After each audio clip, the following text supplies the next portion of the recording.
everybody and welcome back to a brand new video where today I'm giving you guys my more in-depth and full review of The Haunting of Villa Diodati. So an episode that probably could have been called The Lone Cyberman if they wanted to give it away. In this episode, given the prevalence of a Cyberman and the lone Cyberman in this story, it wasn't something wholly surprising, but I feel like it is a major part of the episode, but there's also a lot else in there as well. So we might as well get cracking from the beginning of the episode where we once again got a cold opening for this episode, which is quite nice to see as we haven't really had that many in the series.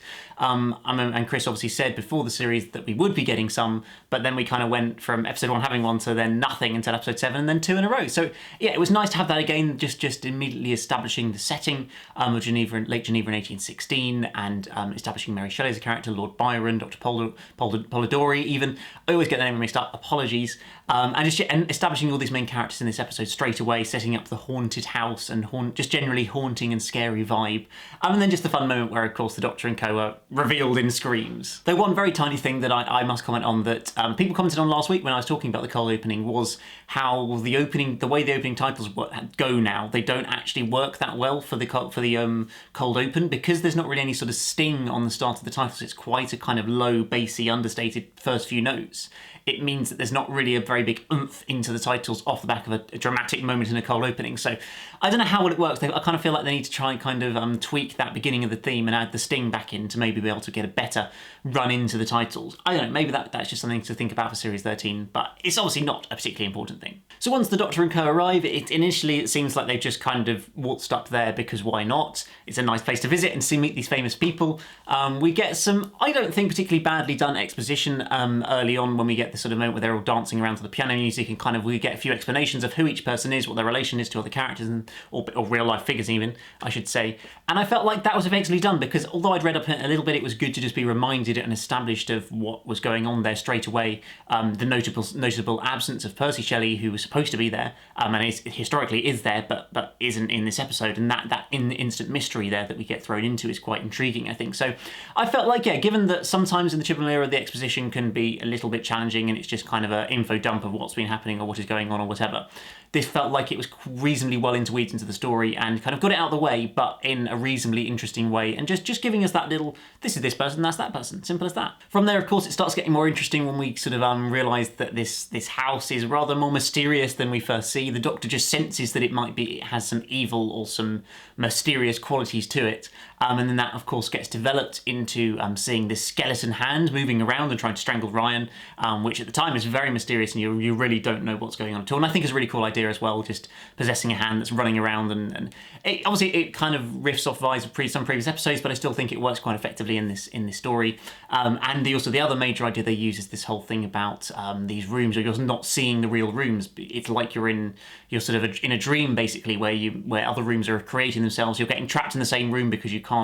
You're getting trapped in there and you have to believe that there is a door to get out of it. And I just thought that was a really, really cool way of doing it, and it was filmed really, really well, I thought. Like there's some great moments when I think it was Mary, Ryan and Yaz were going down the stairs and then the shot pans up and sees them come back at the top of the stairs to go down again. I thought that was so cleverly done. It looks genuinely like one complete shot, which it probably wasn't, but it looks like that, and I think that was filmed really, really effectively. So it's just moments like that they did. I think they did a really good job of highlighting this, how you're getting stuck in the same room and going round and round in circles that defies all logic, but I felt like it was shot really, really effectively. I saw some funny moments on Twitter afterwards noting that certainly the staircase of this house, and probably all of this house, has been used in some previous stories in Doctor Who, like the Rise of the Cybermen for parallel Jackie's house, or in the Angels Take Manhattan, when we see the sort of old house in New York, that staircase where River is, her hand is fixed and healed, that's the same staircase that we see Mary Shelley walk up in this episode. So it's classic Doctor Who, reusing the same locations and just redressing them to make them look different. It doesn't bother me, it's just quite a cool little Easter egg, I think. Now, of course, we should talk about the companions, because I feel like there's always an important topic to kind of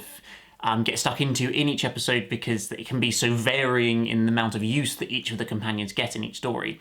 I feel like in this episode, although they don't necessarily have a huge amount to kind of practically do to affect the plot, they do feel involved in the story a lot more than they have done in some previous ones. It feels, I think it's because we're all in one location, they're all together in one with not too many other main characters. It feels like they can kind of be paired off with the different ones when they go around exploring the house. And it just, I don't know, it just felt to me like although no, they didn't do anything groundbreaking in this episode, it did for me feel like, where we haven't in some of the previous episodes, it felt just like they were involved, they were there, they were worth being there. We obviously had one of the best moments of probably Jodie Whittaker's era, when we have this moment with the Cyberman down underground, where Ryan's basically saying, well, why don't we just kill Percy Shelley, because then it'll save the future. And the sort of horror from the Doctor of, do you want to make that decision? Do you want to do that then? And then they were just in that stunned silence. It was just that great moment of showing the distance between the Doctor and the companions in that sense, which had been sort of seen to be equal up until that point, but then it's completely changed in that one moment. Maybe Graham was a little bit less well served in this episode. I don't know. I mean, he spent the first half of the episode looking for a toilet and not really doing very much else. But then I don't know, I just felt like then he did have a reasonable amount to do, and obviously we then had the whole focus on these mysterious ghosts that he's seeing, and that rather ominous scene at the end of the episode. I know that some people just put it down to, oh, it was just a funny comedic moment of him seeing ghosts, haha, it's hilarious. But I don't know, just the way it was shot, the way the music was done as well, it felt like we had this moment where he's quite concerned because he's seen these ghosts, and Yaz and Ryan can't explain what it is, and the Doctor's just like, well, it's probably ghosts. And it sort of felt like it wasn't just a genuine joke. To me, it felt like she was kind of just avoiding the topic because she didn't want to kind of almost entertain the possibility that something bad could be happening to Graham. That's the vibe I got from that moment.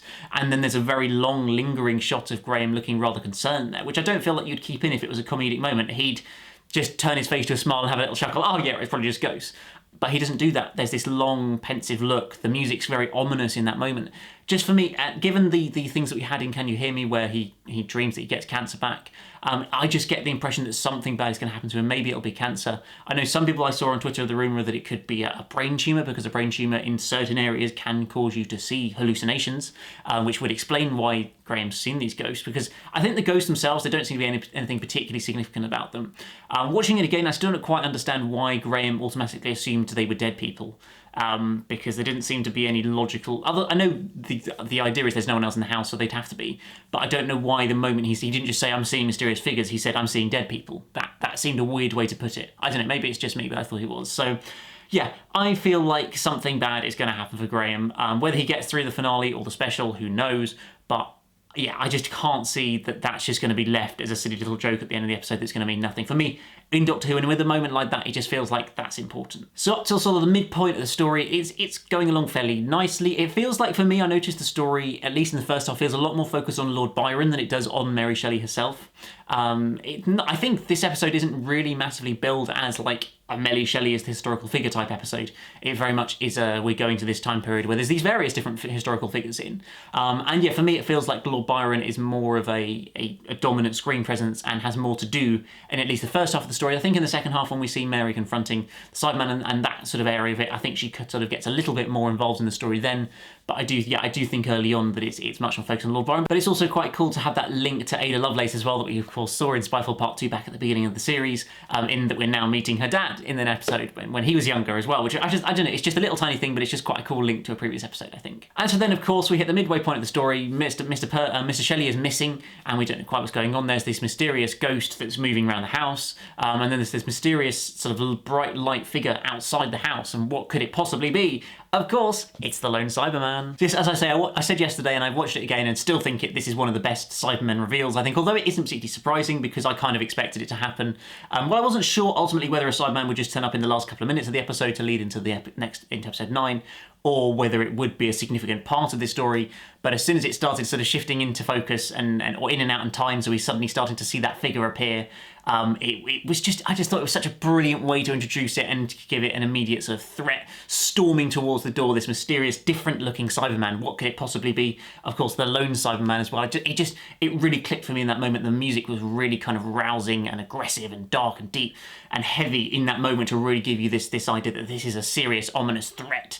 This Cyberman is ruthless and is dangerous. And I just felt that all straight away in that moment, which I think is so effectively done. And so I feel like this is where the story really just kicks into another gear. It's hardly been a bad story up until this point. It's been really, really good. But then it just takes another step forward to getting even better and more exciting and more interesting with this new, not necessarily completely new Cyberman, but a Cyberman that's not kind of fully converted, so still has some emotions, ultimately just the emotions that are egging it onto anger and rage and destruction, and the urge to get back this Cyberium, rather than a Cyberman who's going to feel love again, or compassion, or any of these more lovey-dovey emotions that we'll have.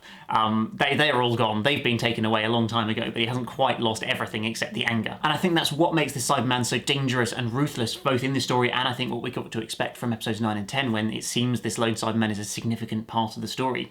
This person called Ashad originally.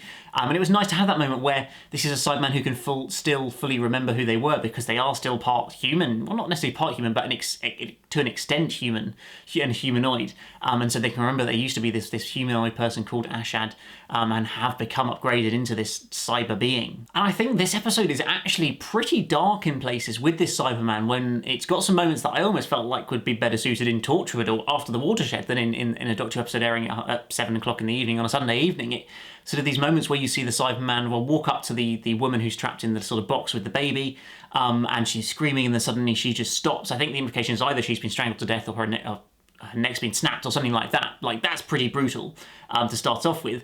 And then this moment of shock when we're down in the cellar again, where Mary Shelley's like, well, you let that baby live because you still have some love and care in your heart, and you have been loved and you want to love, and all this. And just there's this moment where you can just see the Cyberman's sort of face start to light up into almost a smile of excitement and evil that it's got, that actually, no, that's nothing about what it was about. I just let them live because they don't matter, because they're pointless, they're weak, they're inferior. And then that moment where he says, I did have children, but I slit their throats. And it's just, that's so dark. Like, how can we actually get away with that in Doctor Who? That's, for like a 5-year-old kid, I'm sure that's pretty a scary thing to think about, that this Cyberman creature has slit the throats of children. Like, that is dark stuff. So yeah, I was kind of shocked when in that moment when I heard that line. That was like, whoa, this is some serious. This Cyberman really is a ruthless, dangerous killing machine that doesn't care about anything and just wants to, well, get this Cyberium back and kill all and convert them all into Cybermen. And so that's why I'd arguably say this is one of the sort of scariest performances, I think, and the most dangerous and ruthless performances of the Cybermen we've ever seen. To have this single Cyberman that will go to such great lengths and give us such gruesome detail as well, and just do such dark things, I think is not really something we come across very often in Doctor Who. For a lot of the episodes more recently, the Cybermen have become such kind of robots, Iron Men type creatures that just don't do anything, are just kind of robots controlled by somebody else, where they don't really have any interesting dialogue, anything interesting to do, particularly in some of the, maybe not the most recent appearance, but some of the ones before that I always felt like they were going that way a little bit.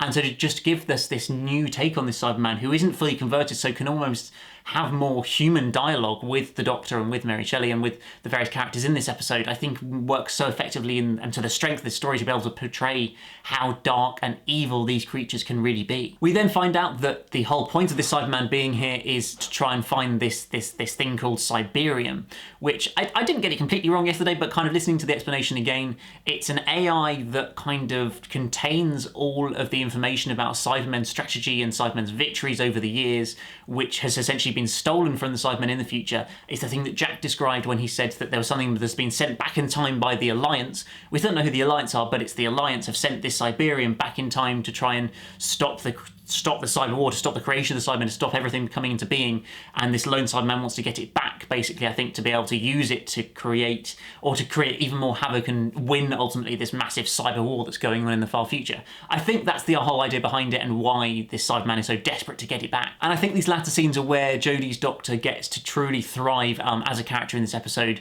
I mentioned earlier about the moment she has to make that impossible choice and show that she is alone above them all. She has the moral duty, the moral responsibility to make that impossible decision of, do I let one person die now, or do I condemn thousands or millions in the future to die? Like, that is an impossible choice to make. Yeah, it's easy to say from the outside, but when you are that person, and she is the one who always has to make those decisions, and she's completely alone for that reason. She's a Time Lord, but she is one of the last of the Time Lords, and left out on her own to have to do that. I think it just, yeah, that pure moment of not necessarily rage and anger, but just kind of really laying down the law of, this is who I am, this is the struggle that I face for who I am, that none of you else, you Ryan or Graham or Yaz, you don't have to have these consequences, deal with these things, and yet I do. It just was such a brilliant moment. I think it really just showed Jodie's doctor. It really showed us her as a character and how she's feeling at the moment. I think it really came across so effectively in this episode. And then the sort of last moment of the lone Cyberman in this episode, where he gives that brilliant line that the Cybermen are inevitable. I know I mentioned this yesterday, but I just wanted to reiterate it again. That it felt like two things. It felt one of, that is the truth, the Cybermen are inevitable. They will always develop and create no matter where they are, because that is just the natural evolution of humanity. So that's kind of the first point, and it's very clear in what you mentioned yesterday. But also watching it again, I just got a little hint, maybe I'm reading this wrong, but I got a little hint from Jodie's doctor in that moment that it almost felt like she then was allowed to give in. It kind of gave her a reason to give in. She was like, oh, well, I guess you're right, so I can just give you the Cyberium and don't have to feel so bad about it. Maybe that's just me and I was reading it wrong, but it just felt like there was just that little moment where it felt like she could kind of deal with it in herself to be able to give over the Cyberium there, and it was okay to do that because it was just going to happen anyway. The Cybermen are just going to come about anyway, even if the planet is, well, essentially destroyed. That's just inevitable and what's going to happen. And so I thought that was just a little subtle moment there that maybe I'm reading it wrong, but I felt like maybe is how she was feeling in that moment. And so we end the story with some rather ominous moments. The Doctor very much wants to kind of let the companions go, get rid of them back in 2020 and go into the Cyber War on her own, because she knows what's happened in the past, how dangerous the Cybermen can be, that it just never ends well for the human companions, or doesn't often end well for the human companions in Cybermen stories, and in Cyber Wars and things like that. And so I thought that was a very great and ominous moment, and again maybe some foreshadowing for what may happen in the finale. And ultimately I think that this is a story that, although it features the historical figures of Mary Shelley and Lord Byron and Dr. Polidori, it doesn't feel like an episode that really you're going to remember it for those characters being in it. You're always going to remember this episode for being the one with the lone Cyberman and setting into motion everything that's going to happen in the finale. I think that's what's... And I don't think there's anything wrong with that, because I felt like there were still good historical figures in this episode, but just adding that Cyberman gave it the extra oomph that it needed to kind of become a really truly great story with a really interesting villain and plot that then is going to lead and set up so excitingly into the finale. And I really do think this finale it's got all the ingredients to be a very exciting one. Of course, we've got the Doctor and co going straight into the middle of a cyber war against this ruthless, dangerous lone Cyberman that we've met in this episode. Alongside all of this cyber war stuff, we've still got the stuff with the Timeless Child to sort out, and Gallifrey and Ruth Doctor and all of that, which is like, at the moment feels completely disconnected from the whole Cyberman plotline, but I'm sure at some point will come together. I just don't have any clue how at the moment. But yes, overall, I thought The Haunting of Villa Diodati was probably my favourite story of this series so far, quite possibly my favourite story of the Jodie Whittaker era. It just felt like all the pieces came together. I really want Maxine Alderton to come back and write another story, because it felt like she just really knew how to write a well-structured, well-put-together episode of Doctor Who where it doesn't feel too boring at any point. It doesn't feel like the dialogue's lacking at any point. It doesn't feel like there's too much exposition or things are going wrong. It just felt like all the kind of bad traits of the Chibnall era weren't in this episode. So yeah, a really good story, and please come back, Maxine Alderton. But I hope you guys have enjoyed this video. Do let me know, if you haven't already, your thoughts on The Haunting of Villa Diodati down in the comments below. I'll be doing my What Did the Fans Think video very soon, so do get your comments in, and they might get included in that video. But apart from that, guys, as always, hit that like button, that subscribe button if you're new here, and I'll see you again very soon for another video. Goodbye.